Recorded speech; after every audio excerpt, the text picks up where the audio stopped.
the powerful boy king, hunting ostriches from his chariot.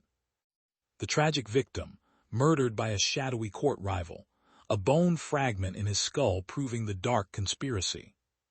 The favored son of Akhenaten and the legendary beauty, Queen Nefertiti. And they were all wrong. The DNA told a different story. It all began on November 4, 1922, when Howard Carter's team broke through the sealed doorway of KV-62.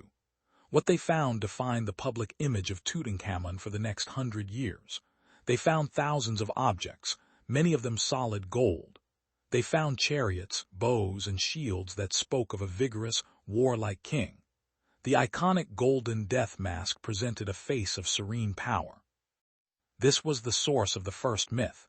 Tutankhamun, the golden boy king, ruler of a glorious age. The second myth, that of his murder, was born from early science. X-rays of the mummy's skull appeared to show a loose bone fragment. It seemed like the perfect clue in a cold case, a blow to the back of the head, a palace assassination. For decades, this was the leading theory of his death at just 19 years old. It was a story fit for a king. And the third myth, his parentage, was a matter of logical deduction. His father was widely believed to be the heretic King Akhenaten. Akhenaten's great royal wife was the famous Nefertiti. Therefore, Tutankhamun must be her son. It was the best available interpretation of the surviving artworks and inscriptions, which were themselves ambiguous and conflicting. For nearly a century, from 1922 until the late 2000s, this was Tutankhamun, a powerful young king from a legendary mother, struck down by an assassin. But these were stories built on gold, shadows, and assumptions. What the world needed was a new kind of evidence.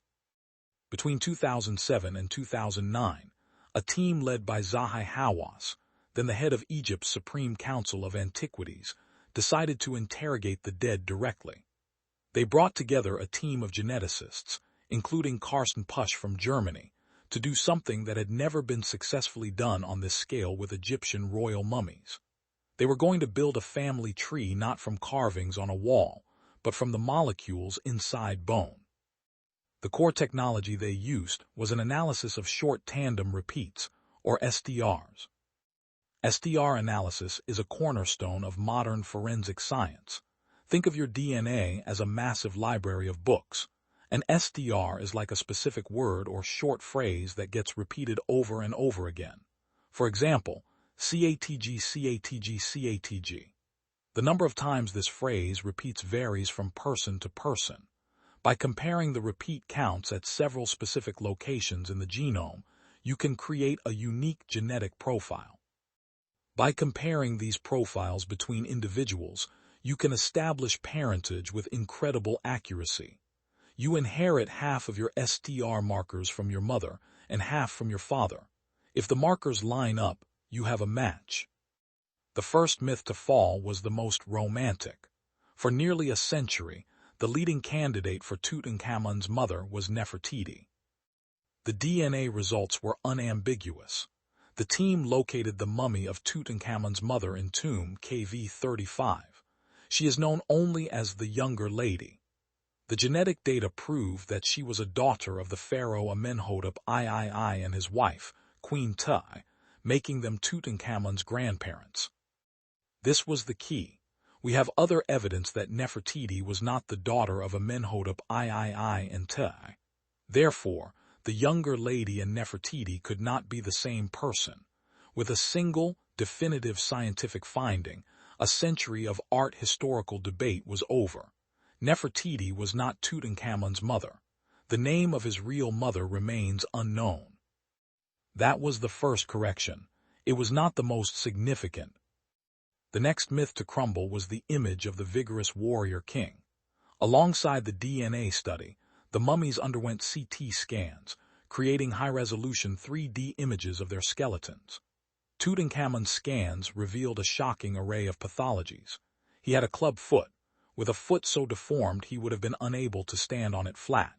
He also suffered from Köhler disease, a painful condition where bone in the foot dies due to a lack of blood supply.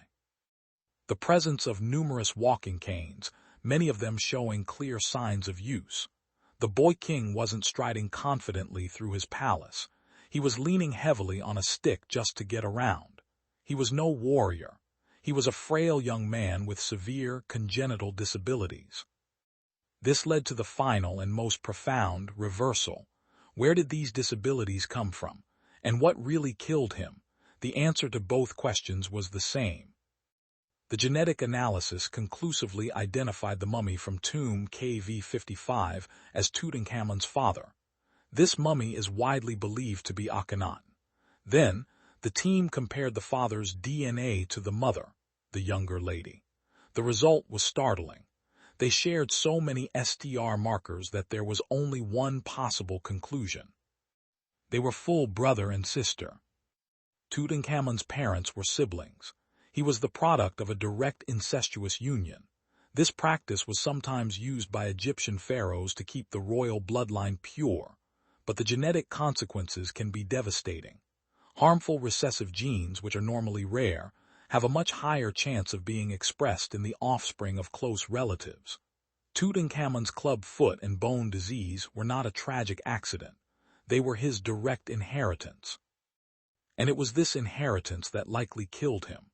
The DNA team found one more thing inside his body, DNA from Plasmodium falciparum, the parasite that causes the most deadly form of malaria.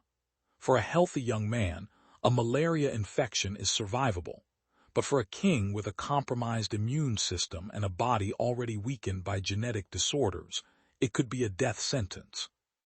The grand murder mystery collapsed into a more intimate and more tragic medical reality. The boy king was not assassinated. He was born broken, and he likely died from disease. But the story of getting Tutankhamun wrong doesn't end in 1922. It has a bizarre modern chapter. Shortly after the 2010 study, a Swiss commercial genomics company called IGNEA made a stunning claim. Based on screen grabs from a TV documentary about the study, they declared that Tutankhamun belonged to a Y-DNA haplogroup called R1b1a2, which is common in Western Europe. The myth of European DNA for King Tut was born and spread like wildfire online. This claim was fiction. It was not in the 2010 JAMA paper.